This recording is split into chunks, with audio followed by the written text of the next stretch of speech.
بسم اللہ الرحمن الرحیم۔ شروع کرتا ہوں اللہ کے نام سے جو بے انتہا مہربان نہایت رحم والے ہیں۔ الف لام میم۔ سامعین ابی سعد کی تفسیر سماعت کیجیے۔ حروف مقطعات اور ان کی تفسیر میں مفسرین کا اختلاف۔ الف لام میم جیسے حروف مقطعات جو سورتوں کے شروع میں آتے ہیں ان کی تفسیر میں مفسرین کا اختلاف ہے۔ بعض تو کہتے ہیں کہ ان کے معنی صرف اللہ تعالیٰ ہی کو معلوم ہیں، کسی اور کو معلوم نہیں، اس لیے کہ وہ ان حروف کی کوئی تفسیر نہیں کرتے۔ قرطبی نے ابو بکر، عمر، عثمان، علی ابن مسعود رضی اللہ عنہم سے یہی نقل کیا ہے۔ عامر شعبی، سفیان ثوری، ربیع بن خثیم رحمۃ اللہ علیہم بھی یہی کہتے ہیں۔ ابو حاتم ابن حبان رحمۃ اللہ علیہما بھی اسی کو پسند کرتے ہیں۔ بعض لوگ ان حروف کی تفسیر بھی کرتے ہیں لیکن ان کی تفسیر میں بہت کچھ اختلاف ہے۔ عبد الرحمن بن زید بن اسلم رحمۃ اللہ علیہ فرماتے ہیں یہ صورتوں کے نام ہیں۔ علامہ ابو القاسم محمود ابن عمر زمخشری اپنی تفسیر میں لکھتے ہیں اکثر لوگوں کا اسی پر اتفاق ہے۔ سیبویہ نے بھی یہی کہا ہے اور اس کی دلیل بخاری اور مسلم کی وہ حدیث ہے جس میں ہے کہ رسول اللہ صلی اللہ علیہ وسلم جمعے کے دن صبح کی نماز میں الف لام میم السجدہ اور هل اتى علی الانسان پڑھتے تھے۔ مجاہد رحمۃ اللہ علیہ فرماتے ہیں کہ الف لام میم اور حا میم اور الف لام میم صاد اور صاد یہ سب صورتوں کی ابتدا ہے جن سے یہ صورتیں شروع ہوتی ہیں۔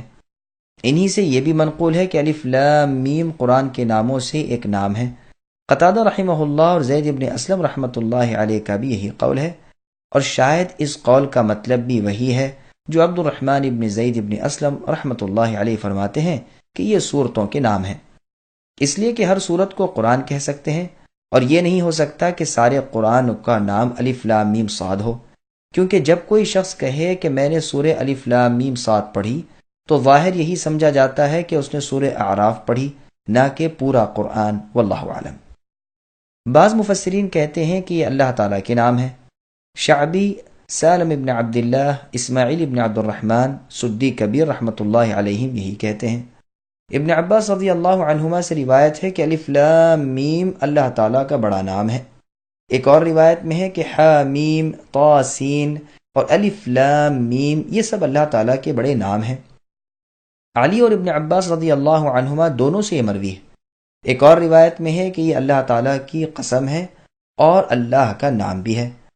اکرمہ رحمۃ اللہ علیہ فرماتے ہیں کہ یہ قسم ہے۔ ابن عباس رضی اللہ عنہما سے یہ بھی مروی ہے کہ اس کے معنی ان اللہ اعلم ہے، یعنی میں ہوں اللہ زیادہ جاننے والا۔ سعید بن جبیر رحمۃ اللہ علیہ سے بھی یہ مروی ہے۔ امام ابن جریر رحمۃ اللہ علیہ نے ان سب مختلف اقوال میں تطبیق دی ہے، یعنی ثابت کیا ہے کہ ان میں ایسا اختلاف نہیں جو ایک دوسرے کے خلاف ہو سکتا ہے کہ یہ صورتوں کے نام بھی ہوں اور اللہ تعالیٰ کے نام بھی ہوں، اور صورتوں کے شروع کے الفاظ بھی ہوں، اور ان میں سے ہر حرف سے اللہ تعالیٰ کے ایک ایک نام کی طرف اشارہ بھی ہو، اور اس کی صفتوں کی طرف بھی اور مدت وغیرہ کی طرف بھی۔ ایک ایک لفظ کئی معانی میں آتا ہے، جیسے لفظ امہ کے اس کے ایک معنی ہے دین، جیسے قرآن میں ہے انا وجدنا آباءنا علی امۃ، یعنی ہم نے اپنے باپ دادوں کو اسی دین پر پایا۔ دوسرے معنی ہے اللہ کا اطاعت گزار بندہ، جیسے فرمایا ان ابراہیم کان امۃ، یعنی ابراہیم علیہ السلام اللہ تعالیٰ کے مطیع اور فرما بردار اور مخلص بندے تھے اور وہ مشرکوں میں سے نہ تھے۔ تیسرے معنی ہے جماعت، جیسے فرمایا وجد علیہ امہ، یعنی ایک جماعت کو اس کنویں پر پانی پلاتے ہوئے پایا۔ دوسری جگہ ہے وَلَقَدْ بَعَثْنَا فِي كُلِّ أُمَّةٍ رَسُولًا، یعنی ہم نے ہر جماعت میں رسول بھیجا۔ چوتھے معنی ہے مدت اور زمانہ، فرمان ہے وَالذَّكَرَ بَعْدَ أُمَّةٍ، یعنی ایک مدت کے بعد اسے یاد آیا۔ پس جس طرح یہاں ایک لفظ کے کئی معنی ہوئے، اسی طرح ممکن ہے کہ ان حروف مقطعات کے بھی کئی معنی ہوں۔ امام ابن جریر رحمۃ اللہ علیہ کے اس فرمان پر ہم کہہ سکتے ہیں کہ ابو العالیہ نے جو تفسیر کی ہے اس کا مطلب تو یہ ہے کہ یہ ایک لفظ ایک ساتھ ایک ہی جگہ ان سب معانی میں ہے، اور لفظ امت وغیرہ جو کئی معنی میں آتے ہیں جنہیں اصطلاح میں الفاظ مشترکہ کہتے ہیں، ان کے معنی ہر جگہ جدا تو ضرور ہوتے ہیں لیکن ہر جگہ ایک ہی معنی ہوتے ہیں، جو عبارت کے قرینے سے معلوم ہو جاتے ہیں۔ ایک ہی جگہ سب کے سب معنی مراد نہیں ہوتے، اور سب پر ایک جگہ محمول کرنے کے مسئلے میں علماء اصول کا بڑا اختلاف ہے، اور ہمارے تفسیری موضوع سے اس کا بیان خارج ہے، واللہ اعلم۔ دوسرے یہ کہ امت وغیرہ الفاظ کے جو معنی ہیں وہ بہت سارے ہیں، اور یہ الفاظ اسی لیے بنائے گئے ہیں، اور بندش کلام اور نشست الفاظ سے ایک معنی ٹھیک بیٹھ جاتے ہیں، لیکن ایک حرف کی دلالت ایک ایسے نام پر ممکن ہے کہ وہ دوسرے ایسے نام پر بھی دلالت کرتا ہو، اور ایک کو دوسرے پر کوئی فضیلت نہ ہو، تو مقدر ماننے سے، نہ ضمیر دینے سے، نہ وضع کے اعتبار سے، اور نہ اور اعتبار سے، تو ایسی بات علمی طور پر نہیں سمجھی جا سکتی۔ البتہ اگر منقول ہو تو اور بات ہے، لیکن یہاں تو اختلاف ہے اور اجماع نہیں، اس لیے یہ فیصلہ قابل غور ہے۔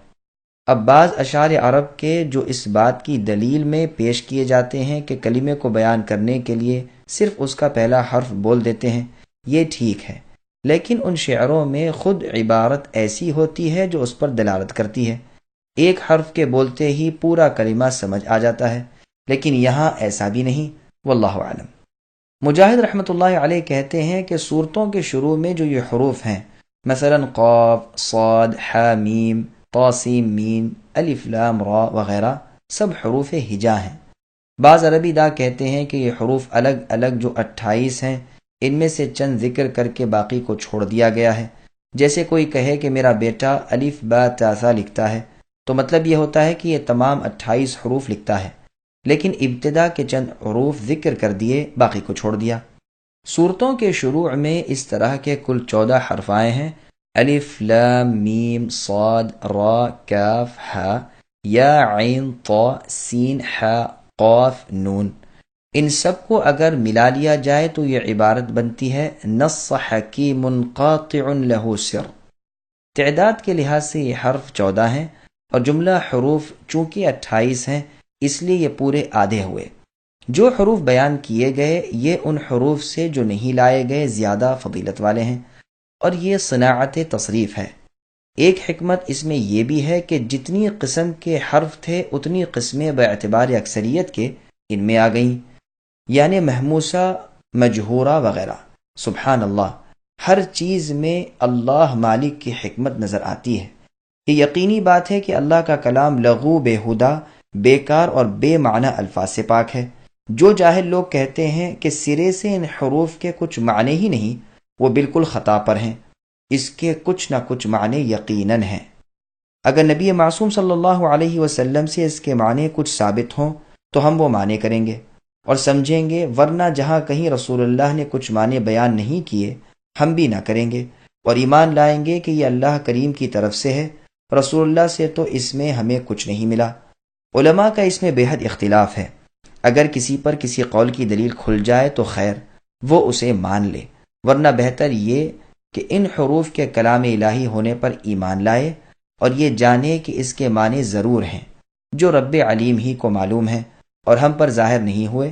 دوسری حکمت ان حروف کے لانے میں یہ بھی ہے کہ ان سے صورتوں کی ابتدا معلوم ہو جائے، لیکن یہ وجہ ضعیف ہے، اس لیے کہ اس کے بغیر ہی صورتوں کی جدائی معلوم ہو جاتی ہے۔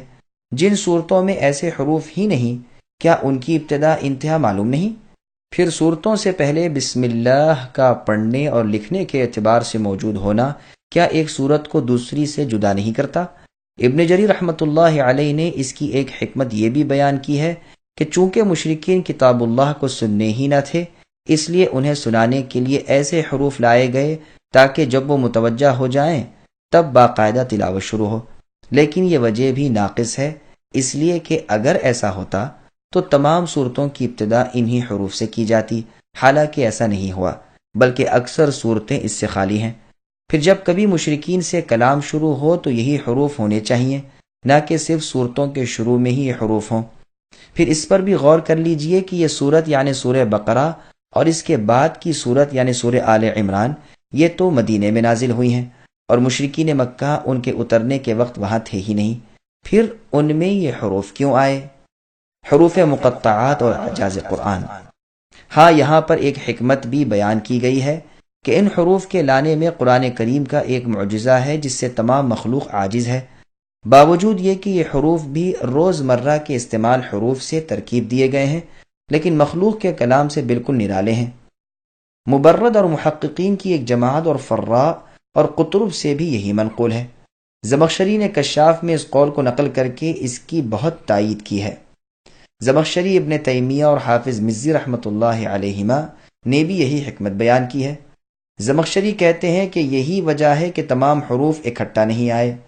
ہاں، ان حروف کو مکرر لانے کی یہ وجہ ہے کہ بار بار مشرکین کو عاجز اور لاجواب کیا جائے اور انہیں ڈانٹا اور دھمکایا جائے، جس طرح قرآن کریم میں اکثر قصے کئی مرتبہ لائے گئے ہیں، اور بار بار کھلے الفاظ میں بھی قرآن کے مثل لانے میں ان کی عاجزی کا بیان کیا گیا ہے۔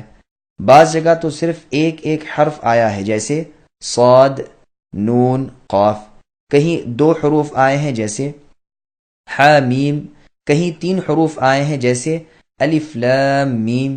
کہیں 4 آئے ہیں، جیسے الف لام میم را اور الف لام میم صاد، اور کہیں 5 آئے ہیں، جیسے کاف ہا یا عین صاد اور حا میم عین سین قاف۔